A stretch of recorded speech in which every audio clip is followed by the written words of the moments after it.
ক্রান্তি ফিরে এলো। রবিবার মানে সিনেমা হলের ব্যস্ত দিন। আর সেই রবিবারই যদি কলকাতা ও আশপাশের একের পর এক শো হয়ে যায় হাউসফুল, তাহলে বুঝতেই হবে দর্শকের মধ্যে সিনেমাটাকে ঘিরে একটা আলাদা উত্তেজনা তৈরি হয়েছে। জিতের কেউ বলে বিপ্লবী, কেউ বলে ডাকাত ছবিকে ঘিরে এবার সামনে এলো এমনই এক চমকপ্রদ সানডে হাউসফুল রেসপন্স।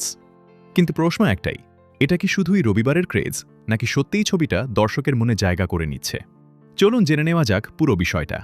নমস্কার বন্ধুরা, আপনারা দেখছেন সিনেপ্রেমিক। আজকের ছবিটা কিন্তু শুধুমাত্র একটা সিনেমার পোস্টার নয়। এই পোস্টারে রয়েছে একাধিক শোয়ের হাউসফুল রেসপন্স, আর সেই তালিকায় রয়েছে কলকাতা থেকে শুরু করে হাওড়া, হুগলি, বারাসত, ব্যারাকপুর, নরেন্দ্রপুর, সোদপুর, বেহালা সহ আরও অনেক জায়গার সিনেমা হল। অর্থাৎ ছবিটা নিয়ে দর্শকদের আগ্রহ যে একেবারে উড়িয়ে দেওয়ার মতো নয়, সেই ইঙ্গিত কিন্তু স্পষ্ট। ছবির নির্মাতাদের দেওয়া তথ্য অনুযায়ী রবিবার বিভিন্ন প্রেক্ষাগৃহে একাধিক শো হাউসফুল যাচ্ছে।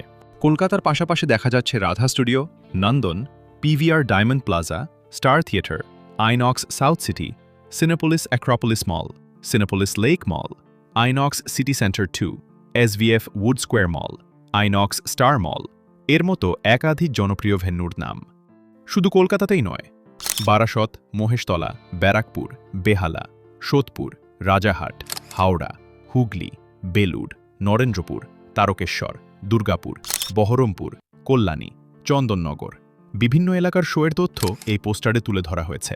আর এখানেই বিষয়টা আরও গুরুত্বপূর্ণ, কারণ একটা সিনেমার সাফল্য শুধু বড় শহরের কয়েকটা শো দিয়ে বিচার করা যায় না। ছবিটা কতটা ব্রড অডিয়েন্স পাচ্ছে সেটাও গুরুত্বপূর্ণ। আর এই তালিকা দেখে অন্তত একটা বিষয় বলা যায়, দর্শকের উপস্থিতি নিয়ে ছবির নির্মাতারা বেশ আত্মবিশ্বাসী। আর এই ছবির কেন্দ্রে রয়েছেন বাংলা সিনেমার সুপারস্টার জিত। তাকে এবার দেখা যাচ্ছে একেবারে অন্য ধরনের একটি চরিত্রে, একদিকে বিপ্লবী, অন্যদিকে ডাকাত। আর সেই দ্বন্দ্বই ছবির গল্পের অন্যতম আকর্ষণ। কেউ বলে বিপ্লবী, কেউ বলে ডাকাত। অর্থাৎ চরিত্রটা আসলে কে? সে কি সত্যিই ডাকাত, নাকি সময় ও পরিস্থিতি তাকে ডাকাতের পরিচয় দিয়েছে? এই প্রশ্নগুলোর উত্তর জানতেই দর্শকদের একটা বড় অংশ সিনেমা হলে যাচ্ছেন বলেই মনে হচ্ছে।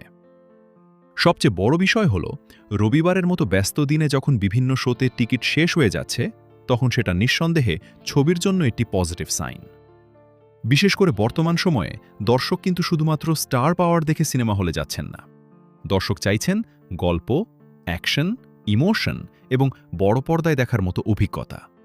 আর কেউ বলে বিপ্লবী, কেউ বলে ডাকাত, সেই প্রত্যাশা কতটা পূরণ করতে পারছে, সেটাই এখন সবচেয়ে বড় প্রশ্ন। তবে একটা কথা মনে রাখা জরুরি, হাউসফুল শো মানেই সরাসরি ব্লকবাস্টার ঘোষণা নয়।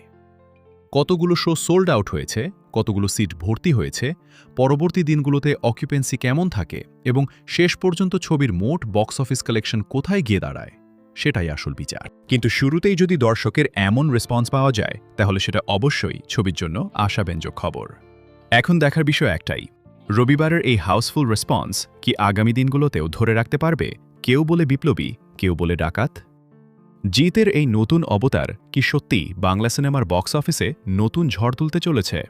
আপনাদের কি মনে হয়? কেউ বলে বিপ্লবী, কেউ বলে ডাকাত, আপনারা কি সিনেমাটি দেখেছেন? দেখে থাকলে কমেন্টে অবশ্যই আপনাদের রিভিউ জানাবেন। ভিডিওটি ভালো লাগলে লাইক করুন, বন্ধুদের সঙ্গে শেয়ার করুন এবং বাংলা সিনেমার প্রতিদিনের খবর পেতে সিনেপ্রেমিক চ্যানেলটি সাবস্ক্রাইব করে পাশে থাকুন। আমি আবারও ফিরে আসব বাংলা সিনেমার আরও নতুন খবর নিয়ে। ততক্ষণ পর্যন্ত সিনেমা দেখুন, বাংলা সিনেমার পাশে থাকুন।